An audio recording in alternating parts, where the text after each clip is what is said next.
Después de que mi marido murió, los hijos de él me miraron con ojos fríos durante el velorio y dijeron sin vergüenza: queremos la herencia, la empresa, todo lo que era de nuestro padre. Mi abogado me suplicó que peleara, que no me dejara pisotear así. Yo simplemente le dije con una calma que hasta a mí me sorprendió: dales todo. Todo mundo pensó que había perdido la cabeza por el dolor. En la audiencia final, firmé todos los papeles sin temblar. Los muchachos sonrieron con esa arrogancia que pensaban habían ganado, hasta que el abogado de ellos se puso completamente pálido cuando leyó la letra pequeña de lo que acababa de firmar. Sigue mi historia hasta el final y comenta la ciudad desde donde me estás viendo para saber qué tan lejos ha llegado mi relato. Nunca imaginé que estaría sentada frente a un notario, firmando mi vida entera, a favor de dos personas que apenas me dirigían la palabra. Pero ahí estaba yo, con 68 años recién cumplidos, entregando todo sin pelear. Mi nombre es Beatriz Elena Morales, viuda de Santana, y lo que voy a contarte es la historia de cómo la peor traición de mi vida se convirtió en mi mayor victoria. Conocí a Roberto cuando yo tenía apenas 23 años. Él era un hombre trabajador, 12 años mayor que yo, con dos hijos pequeños de su primer matrimonio, Rodrigo de 7 años y Sebastián de 5. Su esposa había fallecido de cáncer 2 años antes, y él estaba tratando de sacar adelante un pequeño taller mecánico mientras criaba solo a sus niños. Yo trabajaba como secretaria en una oficina del centro. Ganaba poco, pero era independiente. Nos conocimos en la panadería de Doña Carmela, un domingo después de misa. Él compró el último pan de muerto que quedaba. Yo llegué tarde buscando lo mismo. Me lo ofreció con una sonrisa tímida. 6 meses después nos casamos en una ceremonia sencilla. Desde el primer día me entregué completamente a esa familia. Los niños me necesitaban, Roberto me necesitaba, y yo sentí que finalmente tenía un propósito. Renuncié a mi trabajo porque los pequeños requerían atención de tiempo completo. Rodrigo mojaba la cama todas las noches y lloraba llamando a su mamá. Sebastián dejó de hablar por meses. Pasé noches enteras meciéndolos, cantándoles las canciones que mi abuela me cantaba a mí, preparándoles sus comidas favoritas, ayudándolos con la tarea. Poco a poco volvieron a sonreír. Me decían Mamá Betty. Yo lloré de felicidad la primera vez que Sebastián me llamó así. Roberto trabajaba duro en el taller, pero no tenía cabeza para los números ni para administrar. Yo me encargué de todo eso. Organizaba las cuentas en la mesa de la cocina después de que todos se dormían. Aprendí a llevar registros, a negociar con proveedores, a cobrar a los clientes morosos. Con el tiempo, ese tallercito se convirtió en un negocio próspero. Abrimos una segunda sucursal, luego una tercera. Yo seguía llevando todas las cuentas, todos los papeles, todos los contratos. Roberto se encargaba de la parte técnica, que era lo que le apasionaba, y yo del resto. Crié a esos muchachos como si hubieran salido de mis entrañas. Los llevé a sus partidos de fútbol cada sábado, durante años. Les cociné sus platillos favoritos cada cumpleaños, me desvelé cuando tenían fiebre, vendí mis joyas para pagarles la universidad privada que querían. Nunca tuve hijos propios. Intentamos con Roberto, pero no se dio. Después de 3 pérdidas, los doctores me dijeron que mi útero no podría sostener un embarazo. Lloré durante semanas, pero Roberto me abrazó y me dijo: tú ya eres mamá de mis hijos y ellos te aman. Yo me aferré a eso. Me convencí de que era suficiente. Cuando Rodrigo tenía 18 años y entró a la universidad para estudiar administración de empresas, yo me sentí la mujer más orgullosa del mundo. Sebastián decidió estudiar ingeniería mecánica como su papá. Yo pagué cada colegiatura, cada libro, cada salida con sus amigos. Roberto para entonces ya estaba enfermo del corazón, aunque no lo sabíamos todavía. Trabajaba menos horas, y yo tomé más responsabilidades en el negocio. Los muchachos terminaron sus carreras y entraron a trabajar en la empresa familiar. Yo pensé que finalmente íbamos a ser un verdadero equipo, pero algo cambió cuando ellos llegaron. De repente, mis decisiones eran cuestionadas. Las ideas que yo presentaba eran ignoradas. En las juntas hablaban entre ellos como si yo no estuviera presente. Un día Rodrigo me dijo delante de todos los empleados: Betty, ¿por qué no te encargas de lo que sabes hacer? Prepara el café y déjanos manejar las cosas importantes a los que estudiamos para esto. Me quedé helada. Roberto estaba ahí y no dijo nada, absolutamente nada. Esa noche lloré en el baño para que no me escuchara. Con el tiempo las cosas empeoraron. Empezaron a llegar tarde a las reuniones, a tomar decisiones sin consultarme, a tratarme como si fuera la secretaria y no la cofundadora del negocio. Sebastián comenzó a salir con una muchacha llamada Valeria, una chica de familia acomodada que me miraba por encima del hombro. En una cena familiar, ella comentó frente a todos: «Qué suerte tuviste, Sebastián, de que tu papá se casara con alguien que pudiera criarte después de que perdiste a tu verdadera mamá». Lo dijo con una sonrisa dulce, pero con veneno en cada palabra. Los muchachos se rieron incómodos, pero no la corrigieron. Roberto sufrió su primer infarto a los 62 años. Estábamos en casa viendo la telenovela de las 9 cuando se agarró el pecho y cayó. Yo llamé a la ambulancia. Lo acompañé en el trayecto rogándole que no me dejara. Permanecí 3 días sin dormir en el hospital. Los muchachos llegaron al día siguiente. Rodrigo se quedó 2 horas y dijo que tenía una junta importante. Sebastián se fue después de 1 hora porque Valeria lo esperaba para cenar. Yo me quedé sola con Roberto, sosteniéndole la mano, hablándole, recordándole todos nuestros años juntos. Sobrevivió a ese infarto, pero quedó delicado. Los doctores dijeron que debía evitar el estrés, que tenía que retirarse del trabajo. Rodrigo y Sebastián prácticamente lo empujaron hacia el retiro. «Nosotros nos encargamos, papá. Tú descansa». Roberto aceptó, cansado y asustado. A mí ni me consultaron. Simplemente asumieron el control total de la empresa que yo había ayudado a construir desde cero.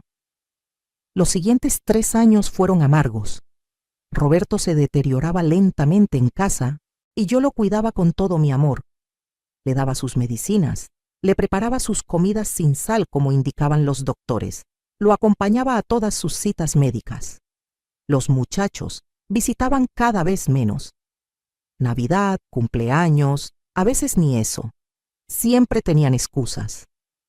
«Es que el negocio nos tiene muy ocupados, mamá Betty». Dejaron de llamarme así eventualmente. Solo Betty, como si fuera cualquier persona. Un domingo por la tarde, Roberto me llamó a la sala. Se veía serio, nervioso. «Betty, necesito hablar contigo sobre algo importante». Mi corazón se aceleró. «Los muchachos vinieron la semana pasada. Están preocupados por el futuro de la empresa».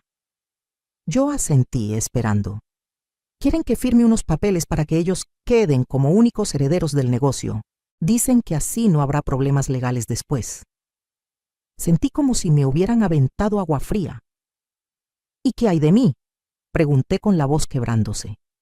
«Ellos dicen que tú estarás bien, que la casa quedará a tu nombre y tendrás una pensión, que es lo justo porque ellos son mi sangre». No lo podía creer. 45 años juntos y ahora resultaba que yo no era parte de la familia. «Roberto, yo ayudé a construir ese negocio. Trabajé día y noche, sacrifiqué todo». Él desvió la mirada. «Lo sé, Betty, pero son mis hijos. Necesito asegurarme de que ellos estén bien». Me levanté temblando. «¿Y yo qué soy? Después de criar a tus hijos como si fueran míos. Después de dedicar mi vida entera a esta familia». Él se veía incómodo, culpable, pero no cambió de postura. «Por favor, entiende, ellos son mi sangre». Esa frase me destrozó más que cualquier otra cosa. No firmé esos papeles entonces. Roberto no insistió mucho, quizás porque en el fondo sabía que era injusto, pero los muchachos sí insistieron. Rodrigo me llamó una noche. «Betty, no hagas esto difícil. Sabes que la empresa es de la familia Santana. Tú te casaste con papá, pero no eres una Santana de sangre». Cada palabra era una puñalada. «Yo crié a ustedes», le dije con lágrimas bajando por mis mejillas. «Los alimenté, los cuidé cuando estaban enfermos, vendí todo lo que tenía para pagarles la universidad. Hubo un silencio. Y te lo agradecemos, Betty, pero eso no te hace nuestra mamá. Nuestra mamá murió hace muchos años. Sebastián fue aún peor. Vino a la casa con Valeria, que para entonces ya era su esposa. Mira, Betty, me dijo con una frialdad que me heló la sangre. No queremos problemas legales cuando papá fallezca. Es mejor que todo quede claro ahora. La empresa es nuestra por derecho. Tú puedes quedarte en esta casa y te daremos una ayuda mensual. Es más de lo que muchas personas tendrían. Valeria asintió a su lado con una sonrisa satisfecha. Es lo más sensato, agregó ella. No querrás parecer una aprovechada después de todo. Me sentí humillada, traicionada, invisible. Pero lo peor estaba por venir. Roberto sufrió un segundo infarto 6 meses después. Esta vez fue masivo. Murió en la ambulancia camino al hospital. Yo iba a su lado, apretando su mano, diciéndole cuánto lo amaba, rogándole que no me dejara sola con esta familia que no me quería. Sus últimas palabras fueron: perdóname. No sé si me estaba pidiendo perdón por morirse o por haberme fallado en vida. El funeral fue un teatro grotesco. Rodrigo y Sebastián lloraban frente a todos. Hacían el papel de hijos devastados. La gente se acercaba a darles el pésame, mientras yo estaba sentada en una esquina, prácticamente ignorada.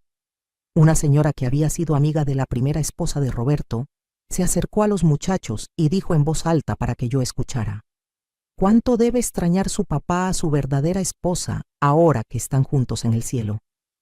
Sentí ganas de gritar, de salir corriendo, pero me quedé ahí con la dignidad que me quedaba. Al día siguiente del entierro, ni siquiera esperaron una semana de luto.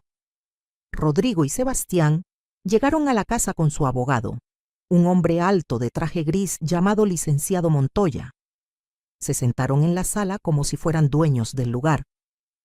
Betty, necesitamos resolver los asuntos de la herencia, dijo Rodrigo sin ninguna delicadeza. Sebastián sacó unos papeles de su portafolio. Queremos la herencia, la empresa, todo lo que le pertenecía a nuestro padre. Esto es lo justo y lo legal. El licenciado Montoya habló con tono profesional pero condescendiente.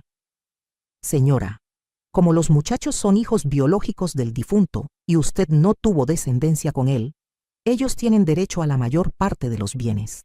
Podemos llegar a un acuerdo amistoso donde usted reciba una compensación módica y evitamos un proceso legal largo y costoso que usted no podría ganar. Me miraba como si fuera tonta, como si no entendiera lo que estaba pasando. Llamé a mi abogado, el licenciado Herrera, un hombre mayor que había sido amigo de mi papá y que me había ayudado con algunos asuntos legales menores a lo largo de los años. Vino a mi casa esa misma tarde.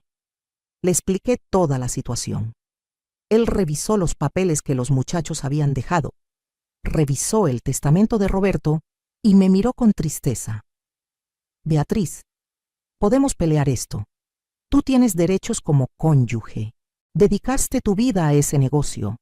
Hay formas de argumentar tu participación. No tienes que aceptar esto. Su voz temblaba de indignación. Yo me quedé en silencio por un largo rato. Pensé en los 45 años de mi vida invertidos en esa familia. Pensé en las noches sin dormir cuidando a 2 niños que no eran míos biológicamente, pero que yo amé como si lo fueran. Pensé en las lágrimas, los sacrificios, las humillaciones. Pensé en Roberto diciéndome: son mi sangre, como si yo fuera una extraña. Algo dentro de mí se quebró, pero al mismo tiempo algo más fuerte nació. Licenciado Herrera, dije finalmente con una calma que me sorprendió a mí misma: déles todo. Él me miró como si hubiera escuchado mal. ¿Perdón? Que les dé todo. La empresa, las propiedades que están a nombre de Roberto, todo lo que ellos están pidiendo. El licenciado se quitó los lentes y se frotó los ojos. Beatriz, por favor piénsalo bien. Estás en estado de shock por la muerte de tu esposo. Esto es tu futuro, tu seguridad. Yo negué con la cabeza. Ya lo pensé. Quiero que les dé todo. El licenciado Herrera literalmente me suplicó: te vas a quedar sin nada. Beatriz, estos muchachos te van a dejar en la calle. Llevas casi 5 décadas trabajando en ese negocio y te mereces tu parte. Por favor, déjame pelear por ti. Yo mantuve mi posición. Prepare los papeles. Les voy a dar todo lo que están pidiendo. Él suspiró derrotado. Está bien, pero que conste que lo hago en contra de mi mejor juicio profesional. Voy a documentar que te asesoré en contra de esta decisión. Cuando Rodrigo y Sebastián se enteraron de que yo había aceptado darles todo sin pelear, la satisfacción en sus caras fue repugnante. Vinieron a la casa con Valeria y la esposa de Rodrigo, una mujer llamada Patricia, que siempre había sido distante conmigo. «Qué bueno que entraste en razón, Betty», dijo Sebastián con condescendencia. «Esto es lo mejor para todos. Evitamos conflictos innecesarios». Rodrigo asintió. «Te vamos a dar una buena pensión mensual, no te preocupes. No somos malos hijos». Valeria no pudo contenerse. «Además, seamos honestos. Tú no sabrías qué hacer con una empresa. No tienes estudios ni experiencia real en negocios». Yo la miré sin expresión. Patricia agregó: «Y a tu edad, Betty, lo que necesitas es descansar, no andar peleando por cosas que no te corresponden». Se reían entre ellos, celebrando su victoria. Yo solo asentía y servía café como había hecho durante décadas. La noticia se regó rápido en la familia y entre los conocidos. Mi hermana Clara me llamó furiosa. «¿Estás loca, Beatriz? ¿Cómo les vas a dar todo así nada más? Esos desgraciados no se merecen nada». Mi cuñada Estela vino a visitarme llorando. «Betty, esos muchachos te usaron toda la vida y ahora te botan como trapo viejo. Tienes que pelear». Mis sobrinas me mandaban mensajes indignadas. Todo el mundo pensaba que yo había perdido la cabeza por el dolor. Hubo una reunión familiar donde todos trataron de hacerme entrar en razón. Mi hermano José, que nunca había sido muy expresivo, me tomó de las manos y me dijo: «Hermana, no hagas esto. Papá y mamá no hubieran querido que te dejaras pisotear así». Mi prima Magdalena, que es abogada aunque no especializada en herencias, me ofreció ayuda gratis. «Yo te ayudo, Betty. Buscamos un buen abogado y les peleamos. No pueden tratarte así después de todo lo que hiciste por ellos». Pero yo me mantuve firme en mi decisión. Ya está decidido. No quiero pelear, solo quiero paz.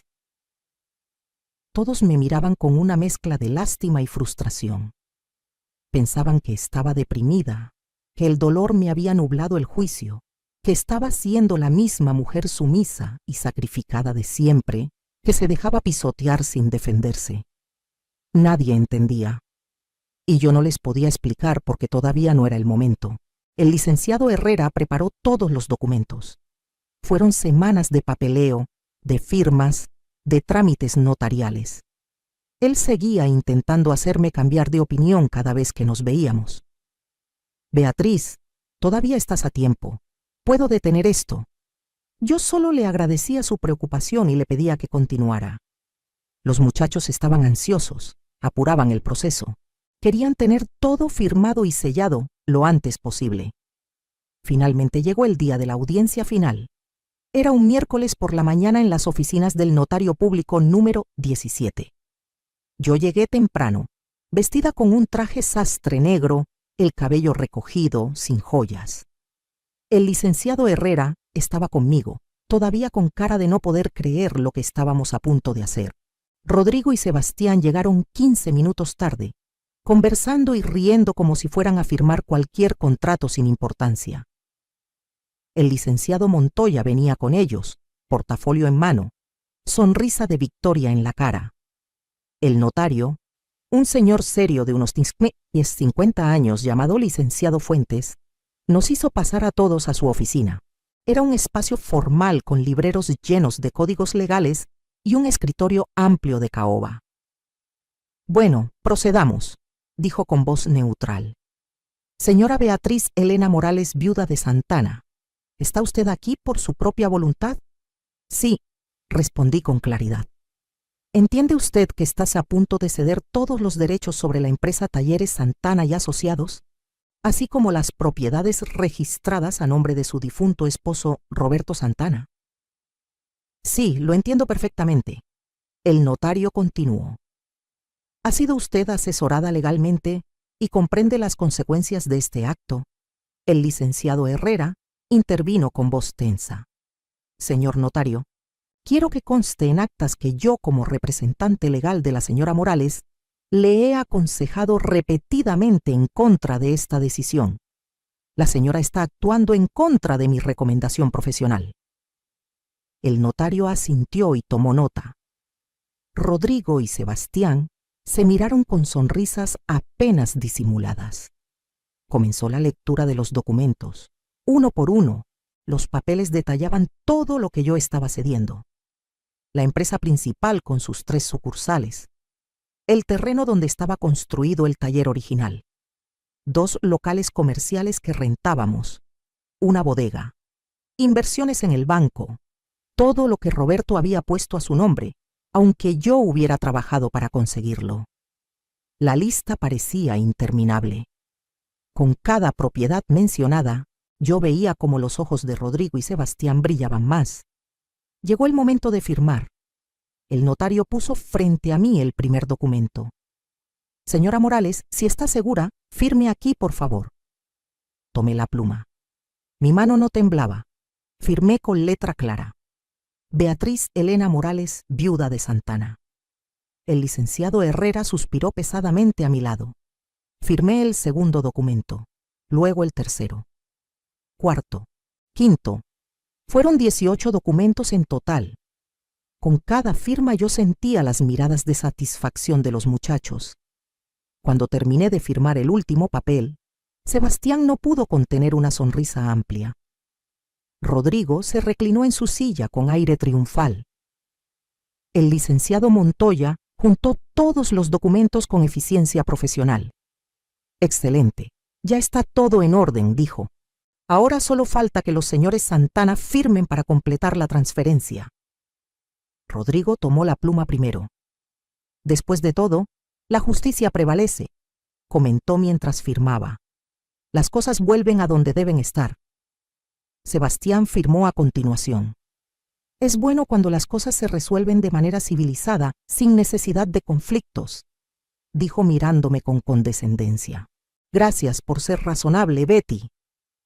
El licenciado Montoya recogió todos los papeles firmados y comenzó a revisarlos uno por uno para asegurarse de que todo estuviera en orden. Su expresión era de satisfacción profesional. Rodrigo ya estaba guardando su pluma en su saco. Entonces el licenciado Montoya llegó a un documento que estaba en medio del paquete. Su expresión cambió. La sonrisa se le borró de la cara. Frunció el ceño. Releía algo una y otra vez. ¿Qué es esto?, preguntó con voz extraña. Sebastián se volteó. ¿Qué cosa? El licenciado Montoya había palidecido completamente. Sus manos temblaban un poco sosteniendo el papel. Hay una cláusula aquí que no había visto antes. El notario Fuentes extendió la mano. Permítame ver. El licenciado Montoya le pasó el documento con manos temblorosas. El notario lo leyó cuidadosamente, luego levantó la vista hacia mí con expresión de sorpresa. Señora Morales, ¿usted estaba al tanto de esto? Por supuesto, respondí con calma. Yo lo solicité específicamente. Rodrigo se estaba poniendo nervioso. ¿Al tanto de qué? ¿Qué dice ahí? El notario Fuentes se aclaró la garganta y comenzó a leer en voz alta. La presente transferencia de bienes se hace en reconocimiento de que la señora Beatriz Elena Morales, viuda de Santana, cede voluntariamente todos los derechos sobre las propiedades y empresa que estaban registradas a nombre de su difunto esposo Roberto Santana. Sin embargo, la señora Morales retiene la totalidad de los derechos sobre los activos y propiedades que fueron adquiridos y registrados a su propio nombre durante el matrimonio. Sebastián se inclinó hacia adelante. Sí, ¿y? Ella no tiene nada así a su nombre. Todo estaba a nombre de papá. El notario continuó leyendo. Los cuales incluyen, pero no se limitan a, la propiedad ubicada en Avenida Insurgentes, número 243, adquirida en 1992. La propiedad ubicada en calle Morelos, número 78, adquirida en 1995. La propiedad ubicada en Boulevard de las Américas, número 512, adquirida en 2002. El licenciado Montoya interrumpió. Espere. ¿Qué propiedades son esas? No aparecían en el inventario de bienes del señor Santana. Yo hablé por primera vez con voz firme. Porque no eran de Roberto, son mías. Las compré yo con mi propio dinero y las registré a mi nombre. Rodrigo se rió nerviosamente. ¿Tu dinero? ¿De dónde ibas a sacar tu dinero, Betty? El licenciado Herrera, que hasta ese momento había permanecido callado, con expresión sombría, abrió su propio portafolio y sacó un folder grueso. Permítanme explicarles, dijo con una sonrisa apenas perceptible, la primera que le veía desde que empezó todo esto. La señora Morales, además de administrar las finanzas de Talleres Santana durante 40 años, mantuvo una actividad empresarial paralela completamente independiente. Puso sobre la mesa documentos que yo conocía muy bien. En 1989, la señora Morales comenzó a invertir en bienes raíces de manera personal. Utilizó ahorros personales de su sueldo como administradora de Talleres Santana, el cual, aunque ustedes no lo sepan, ella sí cobraba formalmente y estaba registrada ante Hacienda como empleada de la empresa. Rodrigo abrió la boca para decir algo, pero no salió ningún sonido. El licenciado Herrera continuó. Su primera inversión fue un pequeño local comercial en una zona entonces poco desarrollada. Lo rentó. Con las ganancias de esa renta, compró otro local, luego otro. Durante 40 años, la señora Morales construyó un portafolio de inversiones inmobiliarias completamente separado de los negocios de su esposo. Sebastián negaba con la cabeza. Eso es imposible. Nosotros hubiéramos sabido. Yo me permití una pequeña sonrisa. ¿Cómo iban a saber si nunca me preguntaban qué hacía con mi tiempo? Si nunca se interesaron en mi vida más allá de qué iba a cocinar para la cena. El notario seguía revisando los documentos.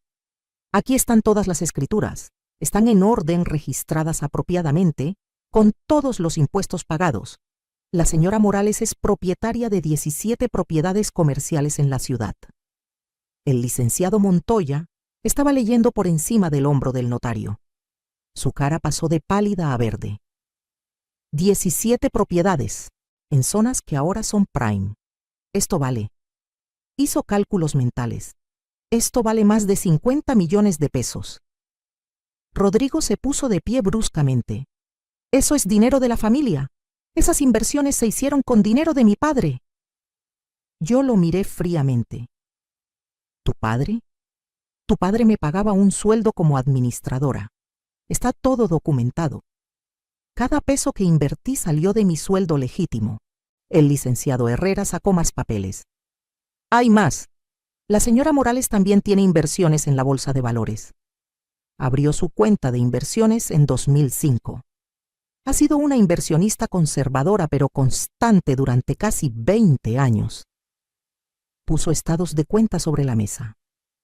El valor actual de su portafolio de inversiones es de aproximadamente 8 millones de pesos. Sebastián estaba completamente pálido. No puede ser. Esto es trampa. Ella usó información privilegiada de la empresa, usó recursos de papá. El licenciado Herrera negó con la cabeza. Todas sus inversiones están completamente documentadas y son absolutamente legales. La señora Morales nunca mezcló las finanzas personales con las de Talleres Santana. De hecho, fue meticulosa en mantenerlas separadas precisamente para evitar este tipo de acusaciones. El notario intervino. Señores, todo está en orden legalmente. La señora Morales está cediendo lo que estaba a nombre de su esposo, como acordaron, pero retiene lo que legítimamente le pertenece a ella. Rodrigo golpeó la mesa. Esto es un fraude. Ella nos engañó. Yo me puse de pie lentamente. Los engañé. Ustedes asumieron que yo era una mujer tonta y sumisa, que no tenía nada propio. Nunca preguntaron. Nunca les importó. El licenciado Herrera añadió otro detalle. Ah, y hay algo más que deben saber. ¿Recuerdan la casa donde vive la señora Morales? ¿La que ustedes generosamente le iban a permitir conservar? Hubo un silencio tenso. Esa casa se compró en 1994. Está registrada a nombre de Beatriz Elena Morales, no de Roberto Santana. Roberto nunca fue dueño de esa casa. Siempre fue de ella. Sebastián se dejó caer en su silla. Pero papá vivió ahí durante casi 30 años. Vivió ahí como esposo de la dueña, aclaró el licenciado Herrera. La señora Morales compró esa casa con su propio dinero cuando la familia necesitaba mudarse a algo más grande. Roberto en ese momento tenía deudas y no calificaba para un crédito. Ella sí. La compró, la pagó, siempre fue suya. Rodrigo miraba los papeles como si fueran escritos en otro idioma.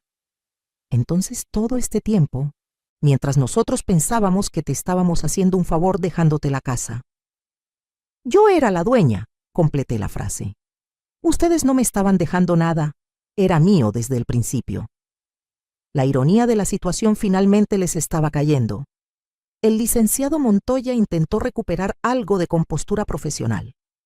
Bien, entonces tenemos que revisar toda la situación. Quizás podemos llegar a un nuevo acuerdo donde... Yo lo interrumpí. No hay nada que revisar. Ustedes querían la herencia de su padre.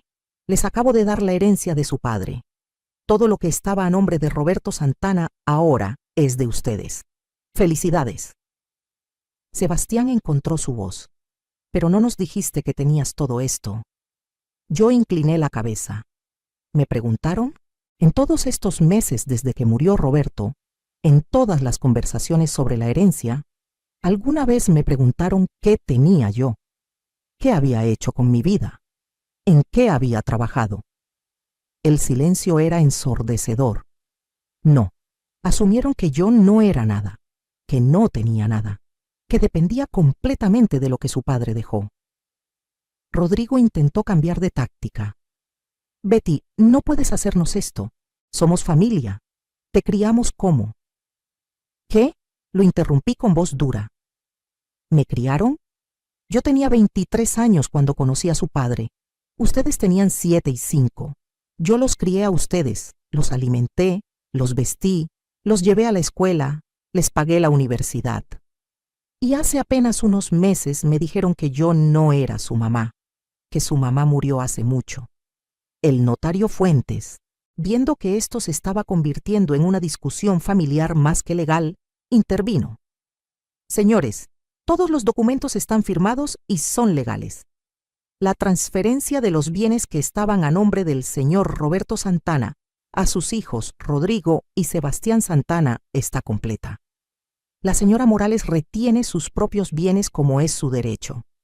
Si no hay nada más, hemos terminado aquí. Sebastián hizo un último intento desesperado. Licenciado, tiene que haber algo que podamos hacer. Ella ocultó información, nos indujo a error.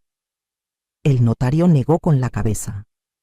La señora Morales no tenía ninguna obligación legal de revelar sus propios activos en una negociación sobre los activos de su difunto esposo. Ustedes pidieron específicamente la herencia de su padre. Eso es exactamente lo que recibieron. El licenciado Montoya guardaba sus papeles con manos temblorosas. Su trabajo había sido asegurar la herencia de Roberto para los muchachos, y técnicamente lo había logrado. Pero la victoria sabía a derrota.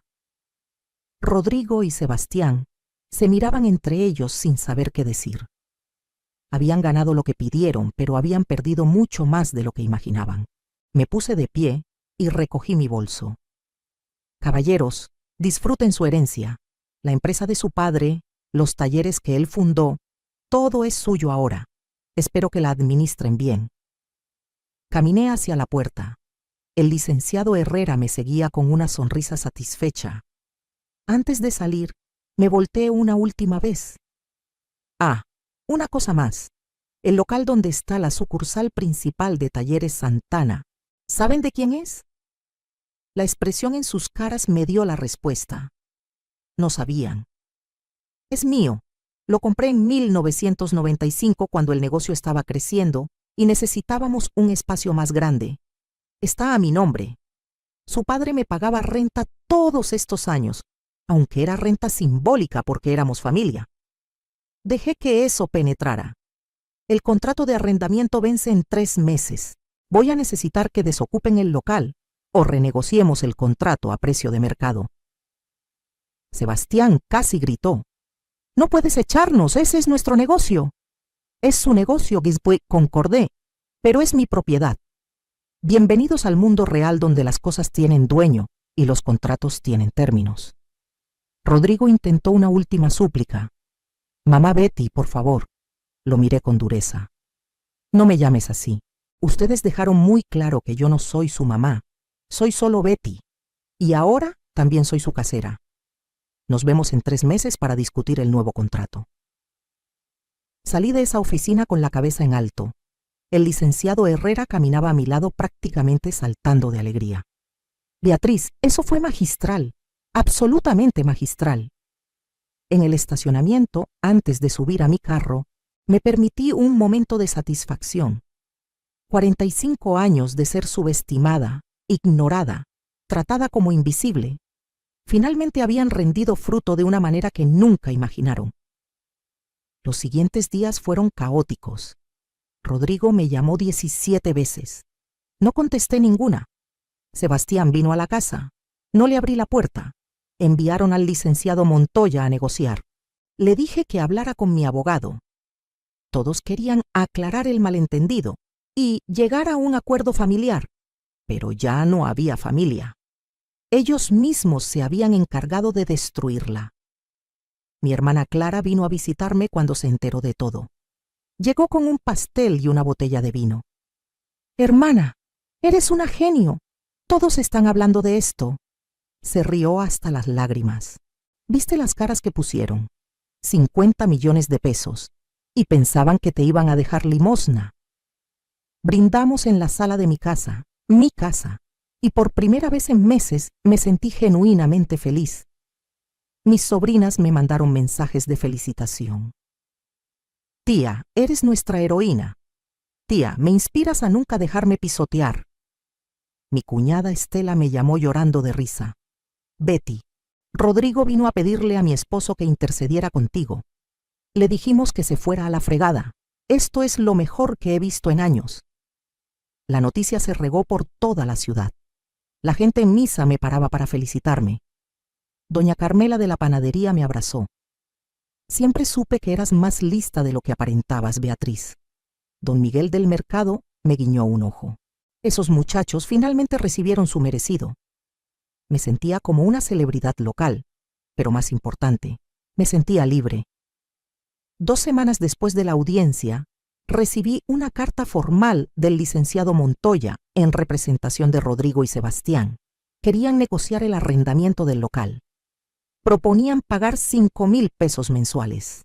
Investigué el precio de mercado de locales similares en esa zona. El promedio era 25,000 pesos. Les respondí con una contraoferta de 22,000, un pequeño descuento familiar, pero nada más. Rodrigo vino personalmente a suplicar. Lo recibí en la sala, le ofrecí café como si fuera cualquier inquilino. Betty, 22,000 pesos al mes es imposible. No podemos pagar eso. Lo miré sin expresión. Entonces busquen otro local. Tengo 3 empresas interesadas en rentar ese espacio. Era verdad. En cuanto se supo que iba a estar disponible, me llovieron las ofertas. Pero hemos estado ahí durante 30 años, protestó él. Exactamente, respondí. 30 años pagando casi nada. Ya es hora de pagar lo justo. Sebastián intentó el camino emocional. Vino con su esposa Valeria, quien ahora me miraba con una mezcla de miedo y respeto. Betty, nosotros sabemos que nos equivocamos. Lamentamos cómo te tratamos. Valeria asentía vigorosamente a su lado. Yo serví té sin apurarme. ¿Lamentan cómo me trataron o lamentan que resultara que no soy la mujer pobre y dependiente que pensaban que era? Sebastián se quedó callado. La respuesta era obvia. Finalmente aceptaron mis términos. Firmaron un contrato de arrendamiento por 3 años, a 22,000 pesos mensuales, con incremento anual del 5%. puramente profesional, sin favores familiares. El licenciado Herrera se aseguró de que el contrato fuera blindado. Si se atrasan un solo mes en el pago, tienes derecho de desalojarlos inmediatamente, me explicó con satisfacción. Pero yo tenía más planes. Llamé a una junta con los otros propietarios de mis 17 propiedades. Durante años había sido una casera ausente, dejando que una administradora se encargara de todo. Ahora decidí involucrarme activamente. Contraté a una empresa profesional de administración de bienes raíces. Subimos las rentas a precios de mercado en las propiedades que estaban por debajo. Renovamos contratos. En 6 meses mis ingresos mensuales por rentas subieron de 120,000 pesos a 210,000 pesos. También decidí involucrarme más con mis inversiones en la bolsa. Contraté a un asesor financiero, una mujer joven muy competente llamada Sofía. Señora Morales, usted ha sido muy conservadora en sus inversiones. Con su perfil podríamos tomar un poco más de riesgo y aumentar sus rendimientos. Trabajamos juntas para diversificar mi portafolio. En un año, mis inversiones crecieron un 18%. Compré un departamento en la playa, en Puerto Vallarta, algo que siempre había querido, pero nunca me había permitido. Era un lugar hermoso con vista al mar, 2 recámaras, terraza amplia. Comencé a pasar ahí un mes cada invierno. Invitaba a mi hermana, a mis sobrinas, a amigas. Hacíamos tardes de vino y pláticas, veíamos el atardecer, caminábamos por la playa. Roberto nunca había querido ir a la playa. Decía que era pérdida de tiempo. Me inscribí en clases de pintura, algo que me había gustado de joven, pero había abandonado al casarme. Descubrí que todavía tenía cierto talento. Mi maestro, don Arturo, un señor de 70 años con espíritu joven, me animó a exponer. Beatriz, estos paisajes son hermosos. Deberías compartirlos. Participé en una exposición colectiva en una galería local. Vendí 3 cuadros. No era el dinero lo que importaba. Era la validación de que yo era más que una esposa y madre sustituta. Comencé a viajar. Fui a Oaxaca con un grupo de mujeres de mi edad. Visitamos las zonas arqueológicas, probamos la comida tradicional, compramos artesanías. Conocí a Mercedes, una viuda de Puebla, que se convirtió en amiga cercana.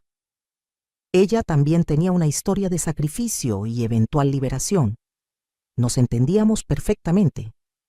Luego fui a Chiapas, a conocer las cascadas y las comunidades indígenas. Después a Guanajuato para el Festival Cervantino.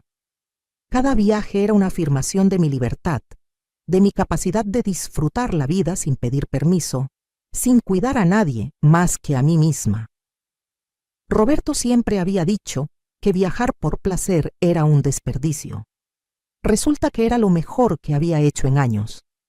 Mientras tanto, Rodrigo y Sebastián luchaban con la empresa.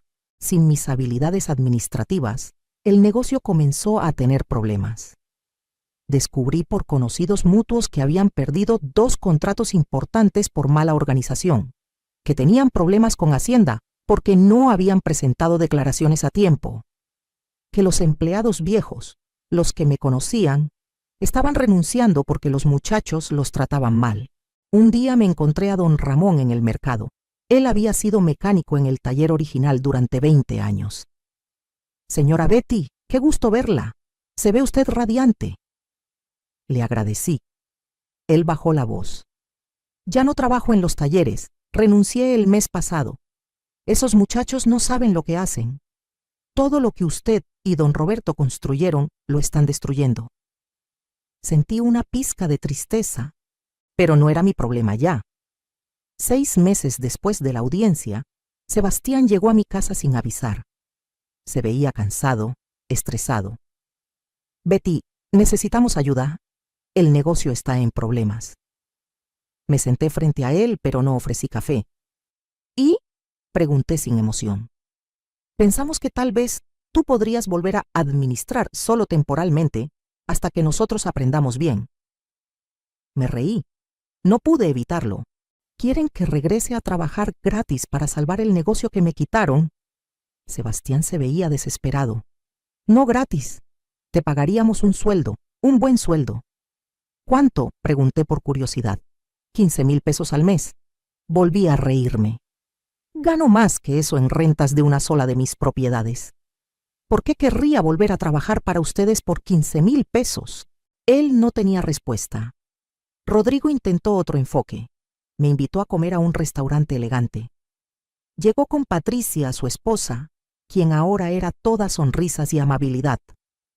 Beatriz, te ves maravillosa. Ese corte de cabello te queda hermoso. Yo había cambiado mi look, corté mi cabello largo que había tenido por décadas, me hice luces, actualicé mi guardarropa, me sentía y me veía como una mujer nueva.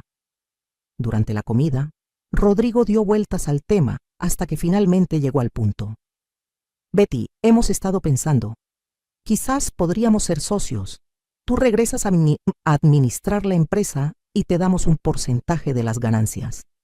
Lo miré mientras cortaba mi filete. ¿Qué porcentaje? 10%, ofreció. Tomé un sorbo de vino. No me interesa. Patricia se inclinó hacia adelante.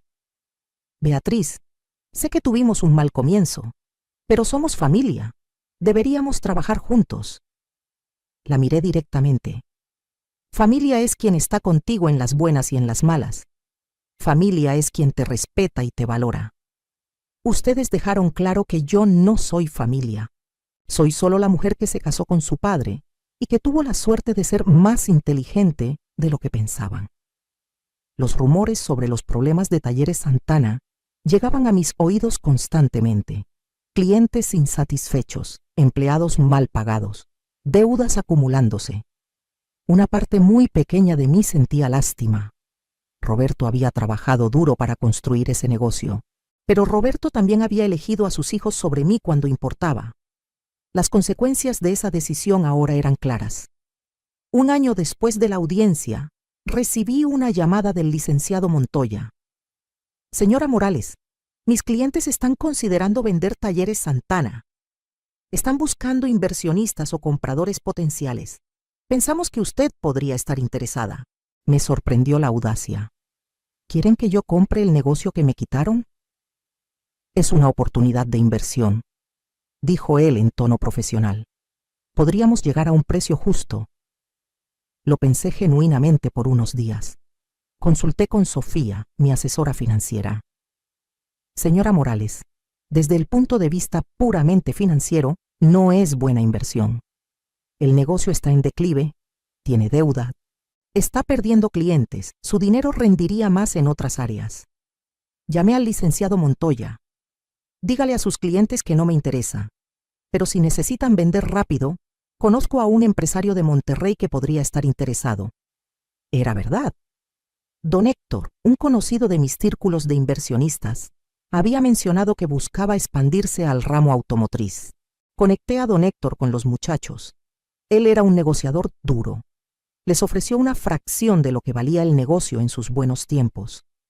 Rodrigo y Sebastián no tuvieron más opción que aceptar. Vendieron Talleres Santana por mucho menos de lo que esperaban. Después de pagar deudas y liquidar empleados, les quedó poco. La empresa que su padre había construido en 40 años, ellos la destruyeron en menos de 2.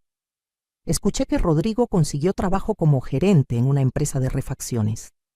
Sebastián estaba trabajando en un taller que no era suyo, como mecánico empleado. La ironía era deliciosa. Habían tenido todo y por codicia, arrogancia y falta de visión, lo habían perdido. Mientras tanto yo florecía. Decidí hacer algo significativo con mi dinero. Establecí un fondo de becas para mujeres mayores que quisieran estudiar o capacitarse. Nunca es tarde para aprender y crecer, declaré en la pequeña ceremonia de lanzamiento del programa. La primera generación de becarias fueron 10 mujeres entre 50 y 70 años que querían terminar la secundaria, aprender computación, estudiar enfermería. Sus historias me tocaban el corazón porque veía reflejadas en ellas a la mujer que yo había sido. También comencé a dar pláticas en centros comunitarios. Empoderamiento financiero para mujeres. Enseñaba lo básico. Cómo abrir una cuenta de banco, cómo ahorrar, cómo hacer un presupuesto, cómo pensar en inversiones. Las mujeres llegaban tímidas al principio, pero salían con los ojos brillantes de posibilidades. Nunca pensé que yo podría invertir en la bolsa, me dijo una señora de 60 años. Pensé que eso era solo para hombres ricos. Mi vida se había transformado completamente. Las mañanas las dedicaba a administrar mis propiedades y revisar mis inversiones. Las tardes a mis clases de pintura o a mis pláticas comunitarias. Los fines de semana a viajar, pasar tiempo con mi verdadera familia y amigos, disfrutar de mi libertad. Era la vida que debía haber tenido décadas atrás. 2 años después de la muerte de Roberto, en el aniversario de su fallecimiento, fui sola al cementerio. Me paré frente a su tumba y hablé en voz alta, aunque no había nadie cerca. Roberto, te amé con todo mi corazón. Dejé de lado mis sueños para apoyar los tuyos. Crié a tus hijos como si fueran míos. Construí un negocio a tu lado. Pero nunca me valoraste realmente. Siempre fui la segunda opción. Tus hijos siempre fueron primero, sin importar cómo me trataran. Continué hablando. Pero ¿sabes qué? Gracias por eso. Gracias porque tu falta de aprecio me obligó a cuidarme a mí misma. Gracias porque sabiendo que nunca me pondrías primero, yo construí mi propio futuro en secreto. Si me hubieras valorado, si tus hijos me hubieran tratado con respeto, probablemente nunca habría descubierto mi propia fuerza. Puse flores en su tumba. Descansa en paz. Yo finalmente estoy en paz también.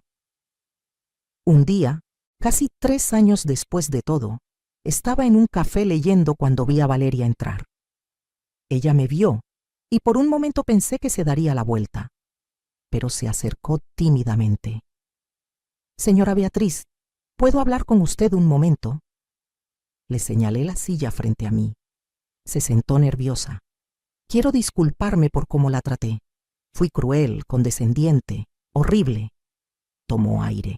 Sebastián y yo estamos teniendo problemas.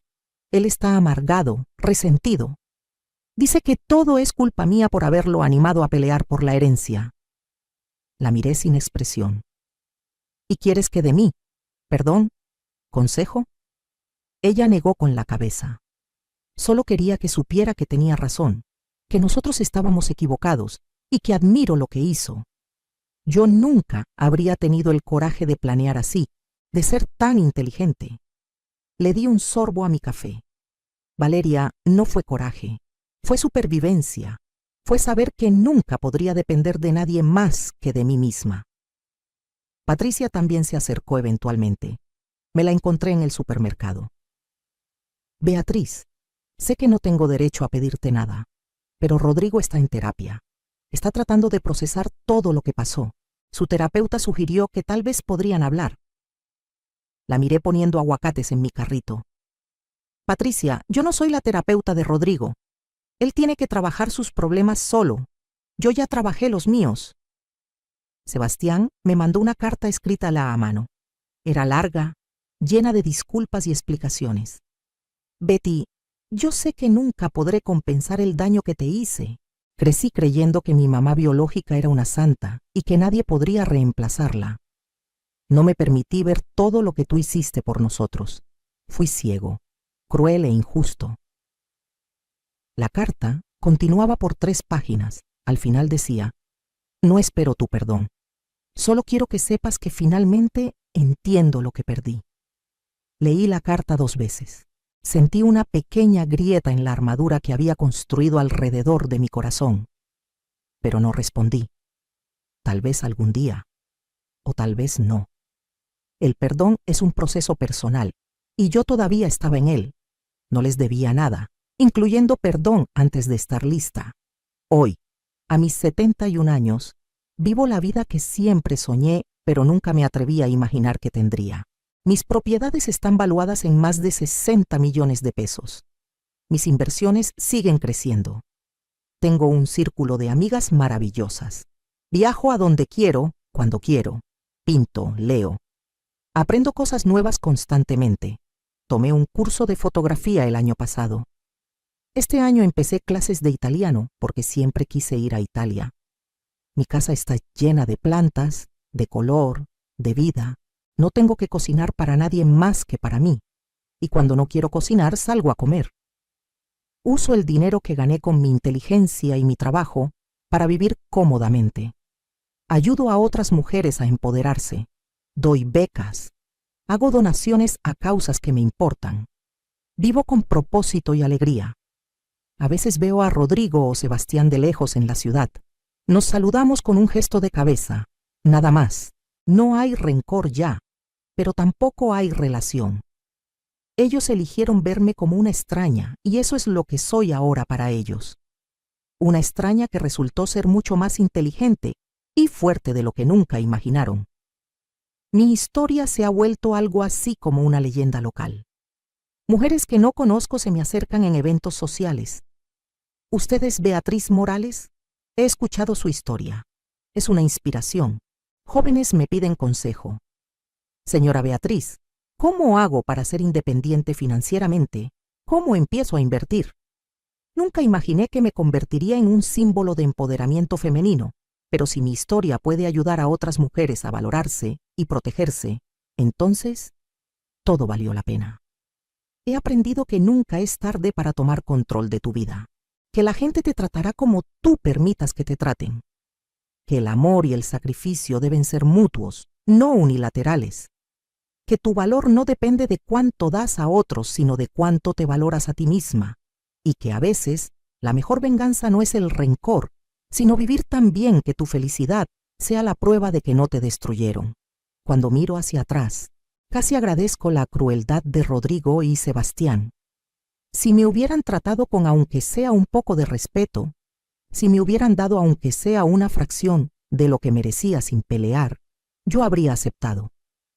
Habría seguido siendo la Beatriz sumisa y agradecida. Pero su codicia desmedida me liberó. Me obligó a mostrar mis cartas. Me dio la oportunidad de vivir finalmente para mí. ¿Qué harías tú en mi lugar? Si dedicaste décadas de tu vida a una familia que te desechó al primer momento conveniente, si te subestimaron y menospreciaron, si tuviste la oportunidad de demostrar que eras más fuerte e inteligente de lo que nunca imaginaron, ¿lo habrías hecho?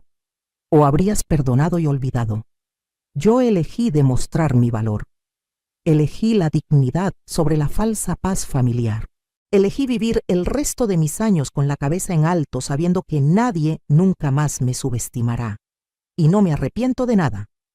Comenta abajo qué harías en mi situación y comparte esta historia con alguna mujer en tu vida que necesite recordar su propio valor y su propia fuerza. Porque todas tenemos más poder del que creemos. Solo necesitamos el coraje para reclamarlo.